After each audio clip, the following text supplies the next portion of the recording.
تليفون كذي جاجر كذا أنا يقطع خفا بناك أنت أجنبي هذه سيدي إلا هذا كان ولا هي حرب كيف بحثوا علي لا ولا أخذتي قارب حيلها والد قارب حيلها ولا يستا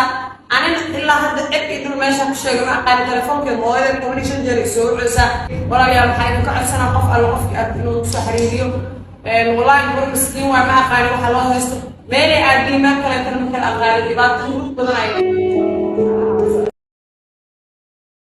inkastoo aysan weli dhigay ku soo dhicin in gabadhaas ay geeriyootay haddana muuqaalkan idin muuqda waa muuqaalkii ugu dambeeyay ay baraha bulshada soo gelisay ama TikTok-geeda muddo wan dheeyan ayaa laga joogaa xilligan la yahay iyo xilliga ay muuqaalka soo gelisay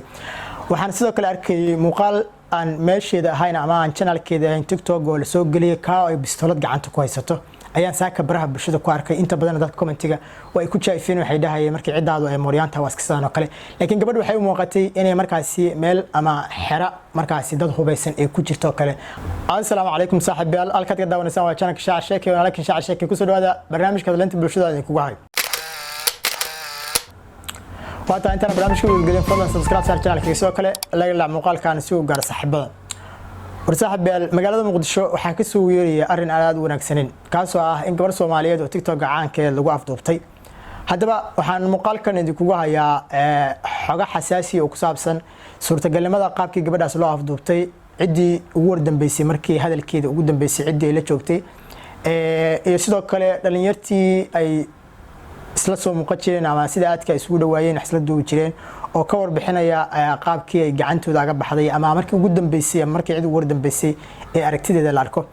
hadaba intaan muuqaaladaas dhan la wadaagin waxa laga yaabaa in dad badan isweydiinayaan waa tuma gabadhan oo aysan qaarkood laga yaabaa inaysan aqoonin sababta Soomaalidu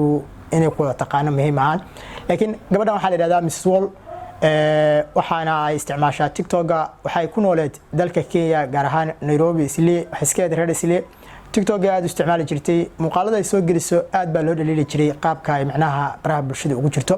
inkastoo ay kaligeedeen oo gabdho badan sidaas oo kale loo dhaliilo qaabka ay social media ugu jirto haddana waxay ahayd dadka ugu taageeraha badan ay kamid ahayd ee TikTok-ga ka buuxa ee haysta dhowrka kun ee follow inkastoo hadda aan page-keeda inta ku xiran xaqiijin karin haddana in ka badan 500,000 ayaa page-keeda ku xiran oo TikTok-geeda halka kala socota waxayna heshaa taageerayaal aad u fara badan waxayna haysataa taageerayaal aad u fara badan oo muuqaalada ay soo dhigta ka caawiya inay meel dheer gaaraan hadaba gabadha ayaa dhawaan soo gaartay magaalada Muqdisho caasimadda Soomaaliya kadibna markii ay Muqdisho timid waxa ay ku duubaysay muuqaalo ay hore u sameyn jirtay markii ay joogtay dalka Kenya dad badan ayaa muuqaalada dhaliili jiray halka qaarkoodna commentida xitaa ku soo qori jireen intii Mrs Wall timid Muqdisho roob noomadiin adii muuqaalo caynka ah igana raali aad xaga iska hurdeysan adii muuqaalkiiga muuqaal xagaay aan ka naxana ka hadlaya marka intaas markii gabadha ku dhacday waxa soo yeeray waraan ugu wanaagsaneen kaasoo ah in gabadhii guud ahaan la waayay Muqdishona lagu afduubtay hadaba arintaas sidee suurtagal ku noqon doontaa inta aanan fiirin bal muuqaalkan waxa la daawado السلام عليكم صحابتي soo dhawaada maanta waxaan ogeysiyo waxa maqan walaasheen Mrs Wall xalay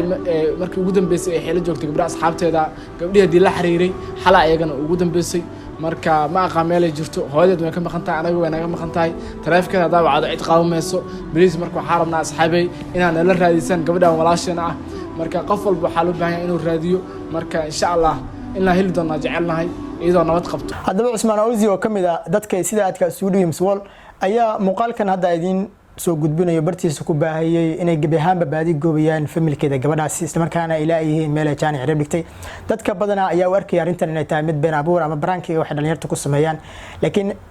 inta aan ka aqaano Usman agamaana baran macnaha muuqaalo baraanki oo kale inuu bartiisa soo galiyo TikTok-ga waana shakhsi aan si gaar ah isku naqaano marka arintaasi waxyaabaha aniga aan ku xaqiiqsaday in gabadhaasi guud ahaanba ay gacanta ka maqan tahay familkeeda muuqaalkan oo kale markaan arkay ayaan xogaa xaqiiqsaday inay suurtagal tahay sidoo kale waxaan arkay muuqaal ay soo duubtay gabar iyada saaxiibteeda lagu magacaabo Habi gabadhaas oo sheegtay in markii ugu wardambeysay ay iyada la joogtay taleefankeeda gacantana uga tagtay kadibna aysan il saarin السلام عليكم أصحاب قارئة وأهل السلام عليكم وجوكتين محاربة أرين مهم إن أيدين شيء حالة شرع مسوار واسنا عن بدأ أذكر عن حالة حفلة أسرع جوجني تليفون كذي جاجر كذا أنا يقطع خفا بناك أنت أجنبي هذه سيدي إلا هذا كان ولا هي حرب كيف بحثوا علي لا ولا أخذتي قارب حيلها والد قارب حيلها ولا يستا أنا إلا هذا أكيد إنه ما يشوف شيء مع قال تليفون كذا مواد كوميشن جري سوق عسى ولا يوم حين كل سنة قف على قف إنه سحريريو والله gabar miskiin waa ma aqaan waxa loo haysto meel ay aadin ma kale tan ma kala aqaan dhibaato badan ay inkastoo aysan weli dhigay ku soo dhicin in gabadhaasi ay geeriyootay haddana muuqaalkan idin muuqda waa muuqaalkii ugu dambeeyay ay baraha bulshada soo gelisay ama TikTok-geeda muddo wan dheeyan ayaa laga joogaa xilligan la yahay iyo xilliga ay muuqaalka soo gelisay waxaan sidoo kale arkay muuqaal aan meesheeda ahayn ama aan channelkeeda ahayn TikTok oo la soo geliyay ka ay bistoolad gacanta ku haysato ayaan saaka baraha bulshada ku arkay inta badan dad commentiga way ku jaayfeen waxay dhahayeen markii cidaadu ay Mooriyaanta waas kasaan oo kale laakiin gabadhu waxay u muuqatay inay markaasi meel ama xira markaasi dad hubeysan ay ku jirto kale qaabkay muuqaalku u duubisan wuxuu ahaa qaabaysan murugeysan oo iska faraxsan haddaba intaas oo dhan markii isku soo duubo waxaad moodaa in gabadha afduubkeeda ama qaabka loo xiray aysan macnaha dadku aad ugu baraarugsaneen laakiin anaan waxaan leeyahay ilaahay u soo fududeeyo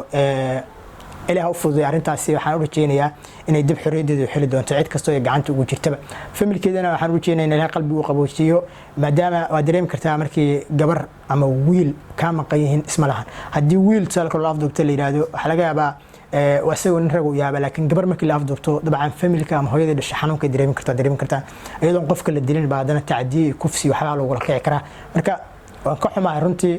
iyadoo gabar ah inay hadana la afduub hadii suurtagal taaba ama arintaas ay xaqiiqo noqotaba la afduubto waa xanuunkeeda waan dareemi karaa marka waxaan leeyahay familka ilaahay idin dib yareeyo waana markii ugu horeysay oo aan maqlayo qof social media isticmaala oo lagu afduubtay meel ka mid ah Soomaaliya hadii Muqdisho halad ama meel ka mid ah Soomaaliya ahaleed